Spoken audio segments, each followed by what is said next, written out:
Le projet s'est monté relativement facilement puisque José Revenga, qui est le maître en la matière, c'est lui le professeur de dessin et de peinture, a aussi un cours de dessin à l'EDH le mardi et le jeudi.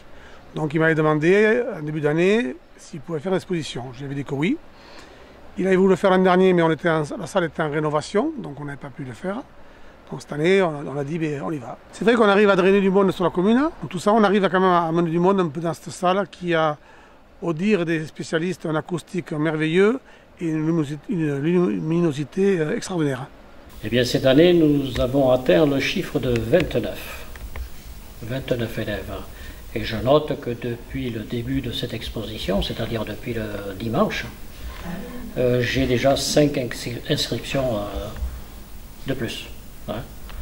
Alors j'ai d'autres élèves, d'autres personnes plutôt qui ont déjà appelé, qui ont déjà pris place pour l'année prochaine, pour la saison prochaine. C'est une technique, en fait, elle est pleine de liberté. Le pastel sec n'a aucune contrainte particulière. D'abord c'est une technique sèche, comme son nom l'indique, assimilée au crayon, sous forme de bâtonnet ou de crayon tout simplement. Donc c'est surtout au départ du dessin que l'on met en couleur. Et le fait que ce soit sec, eh bien c'est tout simplement plus facile, disons-nous, qu'en technique, en matière de technique, que les autres techniques qui demandent justement à faire des mélanges avec de la térébenthine ou des huiles, ou des liants quelconques. Alors, le pastel sec, c'est une technique de dessin que l'on met en couleur grâce à des bâtonnets un petit peu plus épais. Voilà. Alors on s'en met un tout petit peu sur le bout des doigts, mais c'est ça, cette qualité principale du pastel, c'est qu'on travaille avec les doigts. On a l'impression de sculpter le dessin. Donc on pose très peu de pigments, et avec les doigts, on termine toujours le dessin avec les doigts. Donc on a l'impression de sculpter réellement son dessin.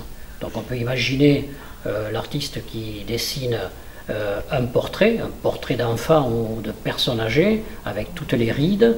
Donc en fait il va sculpter. C'est comme s'il avait une sculpture en 3D à faire. Par la retraite, on passe du bistouri à la craie. Mais enfin, ça ne change pas beaucoup parce que c'est un travail de précision. Et le bistouri, c'est aussi un travail de précision. Donc on est dans le même ordre. Parce qu'avant de faire du pastel, moi je faisais du dessin à l'encre de Chine, puis de l'aquarelle. Puis, par l'intermédiaire d'un de mes amis, j'ai connu José Revenga, qui m'a expliqué que le principe des craies et le fait de travailler avec les mains, c'est quelque chose qui m'a beaucoup plu. Et voilà pourquoi je me suis lancé dans le pastel. Très satisfait. J'espère qu'on va continuer le plus longtemps possible. Alors moi, je suis la plus ancienne. En fait, je suis, comme on disait avec José hier, à CP plus 10. Donc j'aime beaucoup redoubler parce que je me sens très bien dans ce cours et j'aime beaucoup la technique du pastel puisqu'on travaille avec ses doigts, beaucoup avec ses doigts et c'est très, très sensuel, c'est très agréable.